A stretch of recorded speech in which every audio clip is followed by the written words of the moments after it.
हाय दोस्तों, मैं हूं आर्यन वैद और कल फिल्म रिलीज होने वाली है बागी 4। ऑब्वियसली उसका ट्रेलर आ गया, गाने आ गए और मैं उसका रिव्यू करना चाहता था, लेकिन किसी वजह से मैं ट्रैवल कर रहा था, मैं तो इसलिए नहीं कर पाया। बट मैंने कहा कि क्यों ना एक छोटा सा रिव्यू और एक प्रिडिक्शन वीडियो बना देते हैं इसका, कि फिल्म का क्या बिजनेस होने वाला है और फिल्म के ट्रेलर से क्या लग रहा है कि फिल्म किस तरह की है। तो ट्रेलर में ऑब्वियसली टाइगर श्रॉफ बहुत इंप्रेसिव लगे हैं। ही लुक वेरी गुड, उनकी फिजिक बहुत अच्छी लग रही है, the action is outstanding. Sanjay Dutt of course looks very very menacing, यानी कि वो बहुत खतरनाक लग रहे हैं, द लॉन्ग हेयर और उनके फेस पर जो पूरा खून है, दैट लुक बहुत अच्छी है। The girls, the heroines, Sonam Bajwa बहुत अच्छी लग रही हैं। Harnaaz Sandhu after miss universe, I think 3-4 साल हो गए उनको जीत कर, and she is making an appearance in this movie. तो बेसिकली ये सब चीज़ें बहुत अच्छी लग रही हैं। फिल्म की लुक बहुत अच्छी है, ग्लॉसी है। उसके साथ साथ ट्रेलर की जो एडिटिंग है, जो एक्शन है, वो सब बहुत अच्छा लग रहा है। तो फिर फिल्म तो सुपर हिट होनी चाहिए। तो अगर सब कुछ इतना अच्छा है तो फिर फिल्म के बारे में तो फिल्म तो फिर सुपर हिट होनी चाहिए। काश इतना इजी होता और इतना सिंपल होता। प्रॉब्लम्स क्या हैं जहां तक मुझे लग रहा है, या नेगेटिव्स कह लीजिए। सबसे पहली चीज की फैटीग फैक्टर, यानी कि हम टाइगर श्रॉफ को ऐसे रोल में शायद 10-15 बार देख चुके हैं। ये बागी 4 है, यानी कि इसके पहले इसके 3 पार्ट्स आ चुके हैं, which kind of similar, same genre में थी, यानी एक्शन, रिवेंज, जो भी कह लीजिए।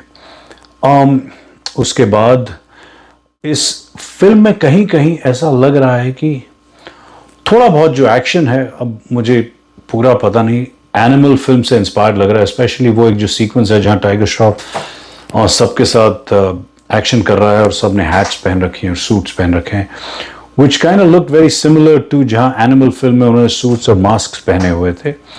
उस तरह का एक्शन लग रहा है। उसके बाद जहां तक वायलेंस का सवाल है, इस फिल्म में बहुत ज्यादा वायलेंस दिख रहा है, खासकर ट्रेलर में।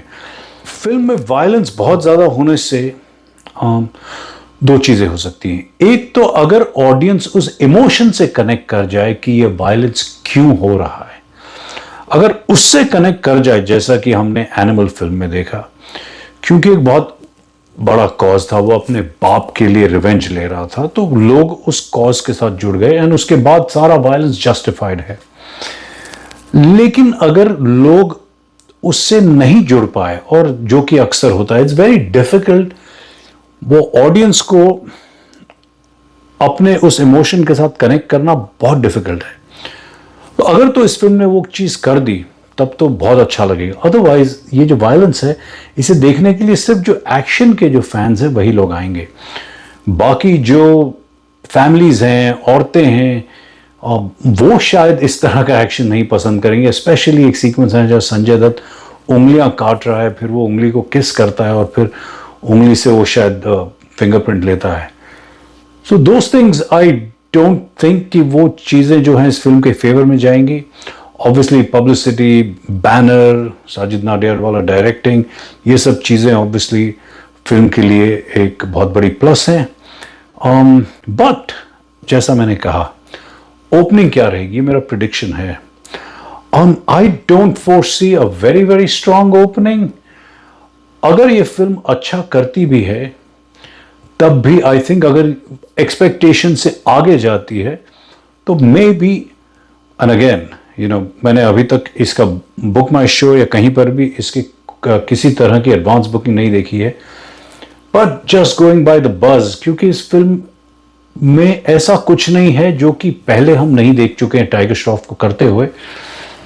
आई फील द ओपनिंग में be medium to slightly above average at best, यानी कि डबल डिजिट 10 करोड़ की ओपनिंग मिलना मुश्किल है। अगर 5-7 करोड़ की मिल जाती है दैट विल बी ग्रेट। बाकी इस फिल्म के गाने जो हैं मैंने देखे अभी काफ़ी अच्छे हैं, they are functional, excitement create करते हैं। और एक्शन, जैसा मैंने कहा कि एक्शन जस्ट बाय इटसेल्फ बहुत अच्छा लग रहा है, बट एक्शन के पीछे का इमोशन बहुत ज़रूरी है। तो ओवरऑल ये फिल्म जो है, इसका ट्रेलर देख के मुझे ये लग रहा है कि yes, it is old wine in a new bottle, at least try to present it that way. Or maybe it's just old wine in an old bottle, because ये एक्शन हमने पहले देखा हुआ है। संजय दत्त को नेगेटिव रोल्स में हमने देखा है, टाइगर श्रॉफ को इस तरह के रोल्स में हमने देखा हुआ, द रिवेंज ड्रामा। तो ओवरऑल आई फील कि this film might suffer because of the fatigue, कि हम जो थक गए हैं टाइगर श्रॉफ को इस तरह के रोल्स में और देख देख कर, हो सकता है कि उस वजह से इस फिल्म का जो बॉक्स ऑफिस हो इतना स्ट्रांग नहीं होगा। But fingers crossed, because obviously we want Bollywood to thrive. बाकी सिर्फ इतना कहूँगा कि अगर तो ये फिल्म हिट हो जाती है, देन ऑब्वियसली हम लोग चाहे कुछ भी कहें, हम लोग सब साइड पर बैठे बैठे हम लोग चाहे कुछ भी कहें, it does not matter.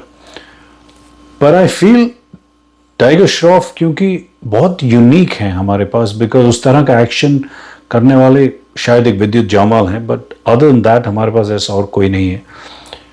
He has to somehow use that as a novelty, कि वो हर फिल्म में इस तरह का एक्शन नहीं कर सकते हैं। कि ऑडियंस की अब जो उम्मीद है उनसे ये है कि वो कुछ और करेंगे, and then of course you come back once in a while with an action film. But अगर हम ये कहें कि जैकी चैन हर फिल्म में एक्शन करते थे, नहीं, Jackie Chan actually was more of a comedian जो एक्शन करते थे। He was a very very good comic artist too, उनकी टाइमिंग बहुत अच्छी थी। So anyway, so good luck to Baaghi 4। ये मेरा एक शॉर्ट रिव्यू था। To put it in a short and concise manner, the film looks good, looks glossy, but कहीं ना कहीं आई थिंक इसकी आत्मा जो है वो मिसिंग होने वाली है। द सोल जिसको हम कहते हैं, that's gonna be missing, simply because हमने ये फॉर्मूला बहुत बार देखा है। And sometimes old formulas, well, not sometimes, most of the times, old formulas don't work.